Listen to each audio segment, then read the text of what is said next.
हर हर महादेव হর হর মহাদেব। हर हर महादेव। আমি আছি চন্দ্রনাথ ধামের একেবারে সামনে। আর আজকে এখানে ওনাদেরকে এক জড়ো করার একটা মূল কারণ হচ্ছে, আপনারা জেনেছেন যে গতকালকে একটা নিউজ কিন্তু সারা বাংলাদেশে ছড়িয়ে পড়েছে। সেটা হচ্ছে আমাদের চন্দ্রনাথ ধামের মেলা চলাকালীন সময়ে একজন ব্যক্তিকে ধরা হয়েছে যার সাথে কোরআন পাওয়া গেছে। এই ধরনের একটা নিউজ কিন্তু সারা বাংলাদেশে বর্তমানে সবার মুখে মুখে। আমাকে অনেকেই জিজ্ঞেস করেছিল এটা সত্য নাকি মিথ্যা। আমি কারো আনসার দিইনি। কেন দিইনি? আমি আগে সত্যটা জানি। এখানে রয়েছেন, এখানে মন্দির পরিচালনার অনেকে রয়েছেন, পাশাপাশি এখানকার দায়িত্বরত এএসআই রুবেল রয় রয়েছেন, যিনি এখানকে সর্বক্ষণ এর কি হচ্ছে না হচ্ছে সবকিছু কিন্তু ওনার তত্ত্বাবধানে কিন্তু এখানে চলে। আর পাশাপাশি এখানে স্বেচ্ছাসেবকরা আছে যারা এখানে মেলা উপলক্ষে প্রত্যেকটা নিয়ম কানুন ওদের মাধ্যমে কিন্তু পরিচালিত হয়। আর আমি ওনাদের কাছ থেকে জানবো আসলে এখানে গতকালকে কি ঘটনা ঘটেছিল। আমি প্রথমে জানবো এখানকার যিনি পুরোহিত আছেন। না, আমি পুরোহিত থেকে একটু জেনে নিই যে এখানে আসলে কি হয়েছিল। যে ঘটনাটা আমরা সকলে জেনেছি, এটা কি সত্য নাকি মিথ্যা? এটা আসলে তো একটা গুজব, এটা একটা বানোয়াট। সে কিভাবে জিনিসটাকে প্রচারণ করতে পারলো?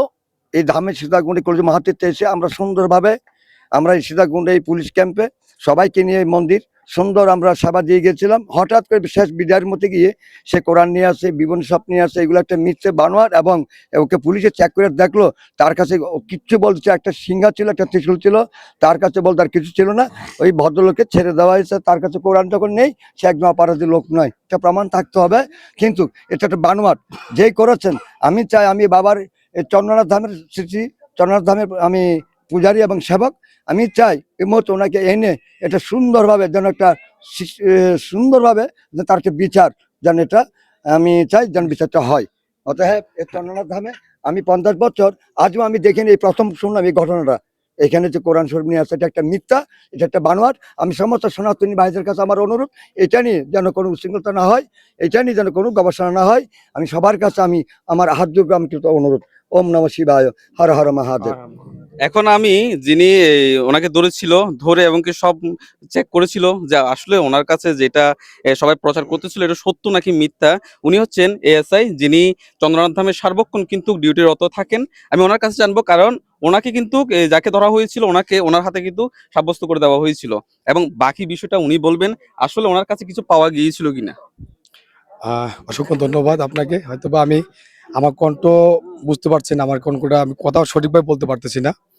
যে গত 16 তারিখ যে ঘটনাটা ঘটছিল, যেটা আমি যে স্বেচ্ছাসেবক সাইন কমিটির স্বেচ্ছাসেবক আমাকে নিয়ে আমার কাছে নিয়ে আসছিল, সে একটা চোর সাব্যস্ত করে আমার কাছে নিয়ে আসছিল।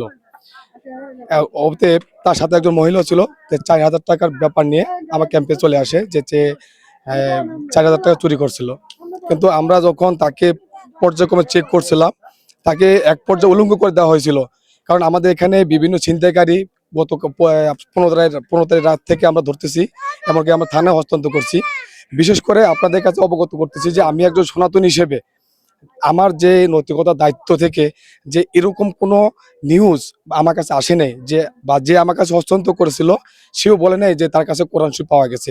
সে আমাকে বলছিল যে একজন চোর সন্দেহমূলকভাবে আমার কাছে নিয়ে আসছিল। তো অতএব তারা আমার কাছে রাখার পরে আমি যখন পুনরায় তাদেরকে আমি দেখলাম, চেক করলাম, তার কাছে কিছুই পাওয়া যায় নাই। না পাওয়া সত্ত্বে যে মহিলা অভিযোগ করছিল যে তার 4000 টাকা, আমি যখন মারতে গেছিলাম, হ্যাঁ, তাও ওই মহিলাই তা বলতেছিল দাদা থাক, মারার প্রয়োজন নাই, ওনার কাছে তো কিছুই নাই, উনি পাগল, হয়তো বা বাবার দরবারে বাবার এখানে আসছে, দেবালয়ে আসছে, ওনাকে ছেড়ে দিন। ওনার কাছে পাওয়া গেছিল একটা সিংহা, একটা ত্রিশূল আর লাল ছানু পরা ছিল। কিন্তু আদার্স আমি থাকাকালীন এখানে কোনো কিছুই পাওয়া যায় নাই। তবে আমি সনাতনী ভাইদেরকে অনুরোধ করব, এই গুজবে কান দিবেন না। আমি এখানে সনাতন হিসেবে যে এখানে আছি, এই মেলা পরিচালনার এখানে আমি ডিউটিতে ছিলাম, কর্তব্যরত ছিলাম, আমার এখানে এরকম কোনো কিছু ঘটে নাই। আপনারা কোনো গুজবে কান দিবেন না। আশা করি সবাই ভালো থাকবেন। ধন্যবাদ সবাইকে। আমি আরো একটা প্রমাণ দিই, সেটা হচ্ছে এই ওই লোকটাকে যে স্বেচ্ছাসেবক একজন ছিলেন, উনি বর্তমানে নেই। যিনি ধরেছিলেন ওনার সাথে কিন্তু এই অপুর কথা হয়েছিল। কথা হওয়ার পর উনি আসলে বিষয়টা উনি একটু বুঝে বলুক যে যে ধরেছিল ও আসলে কি বলেছিল তোমাকে। এই আমাদের স্বেচ্ছাসেবক সাইন কমিটির যে সদস্যটা ছিল, ওর নাম হচ্ছে যে এই কি ছিল যে সাগর। সাগর নামে একজন স্বেচ্ছাসেবক ছিল। উনি আমাদের এখানে এই গতকালকে ডিউটিরত ছিল সকালে। তো উনি যখন নাস্তা করার জন্য গেছে, আমাদের নিচে নাস্তা করার জন্য আছে, ক্যান্টিন আছে, ওইখানে নাস্তা করার জন্য গেছে। তো এই যাওয়ার সময় ওদের টিমে প্রায় 6 জনের মতো মানুষ ছিল। তো 6 জন ওরা নাস্তা করে জমে গেছে, তখন ওইখানে যেই লোকটাকে ধরা হয়েছে, তো ওখানে ওনারা আমাদের সনাতন যারা ছিল ওরা ধরছে যে মহিলা একজন বলতেছে যে কি ওনার টাকা চুরি হয়েছে, যে ওনার 4,000 টাকা চুরি হয়েছে বলার পর ওনাকে ধরে মারধর করতেছে।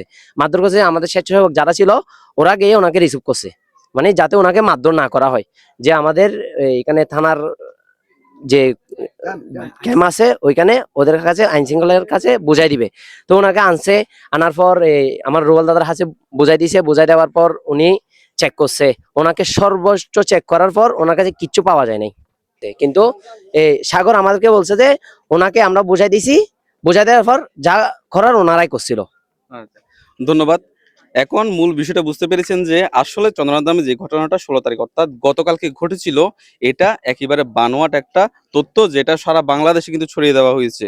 আর এখানে আমি যাদের কাছ থেকে এখন পর্যন্ত আমি বিষয়টা বুঝে নিলাম, ওনারা কিন্তু এখানে কি সার্বক্ষণ থাকেন, 24 ঘন্টা এখানে থাকেন। আর মেলা উপলক্ষে তো ওনারা নিচেও যান নাই, মানে মন্দির প্রাঙ্গণ থেকে নিচেও যান নাই, ওনারা সার্বক্ষণ এখানে থাকেন। আর এখানে সম্পূর্ণ রাস্তাতে, মানে নিচে থেকে উঠা থেকে শুরু করে নামা পর্যন্ত সম্পূর্ণ জায়গাতে সিসিটিভি ক্যামেরা লাগানো আছে। আর আমিও আপনাদেরকে দেখানোর চেষ্টা করবো যে সেই সিসিটিভি ক্যামেরার মধ্যে ঘটনাটা কি ঘটেছিল সেটা আমি পরের ফুটেজ আপনাদেরকে দেখিয়ে দিচ্ছি। তবে এই বিষয়টা আপনারা আর ছড়াবেন না, যে মিথ্যা বানোয়াট একটা তথ্য কিন্তু সারা বাংলাদেশে ছড়িয়ে দেওয়া হয়েছে। আপনাদের কাছে বিশেষভাবে অনুরোধ থাকবে এই ভিডিওটিকে যথেষ্ট পরিমাণ শেয়ার করুন, যেন বাংলাদেশের সকল সনাতনীরা জানতে পারে যে নিউজটা গতকালকে ছড়িয়ে দেওয়া হয়েছে, এই নিউজটা যেন তারা মনে করে নেই এটা আসলে মিথ্যা।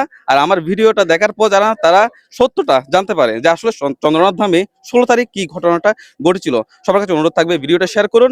যারা এই ধরনের নিউজগুলো ছড়াচ্ছেন, আপনাদের কাছে অনুরোধ থাকবে, আমাদের বাংলাদেশের অনেক বড় বড় পেজ যারা সনাতনী নিয়ে কাজ করতেছেন তাদের কাছে অনুরোধ থাকবে আপনারা তথ্য না জেনে কোনো কিছু পোস্ট করবেন না। আপনাদের কথাগুলো কিন্তু আমাদের সনাতনীরা প্রত্যেকে বিশ্বাস করতে শুরু করে দিয়েছে, যে আপনারা যা দেন তা কিন্তু বিশ্বাস করে। তাই আপনাদের কাছে অনুরোধ থাকবে আপনারা কোনো কিছু যাচাই বাছাই না করে অবশ্যই আর কোনোদিন এই ধরনের তথ্য ছড়িয়ে দিবেন না, কারণ এটা কিন্তু দাঙ্গা লাগার একটা সম্ভাবনা থেকে যায়। আপনাদের কাছে অনুরোধ থাকবে। ধন্যবাদ সবাইকে, যে আজকের আপনাদেরকেও ধন্যবাদ যে সঠিক তথ্যটা যে তুলে ধরার জন্য, যেন আমাদের সনাতনীরা সকলে জানতে পারে আসলে ঘটনাটা 16 তারিখ কি ঘটেছিল। হর হর মহাদেব। জয় শিব শম্ভু।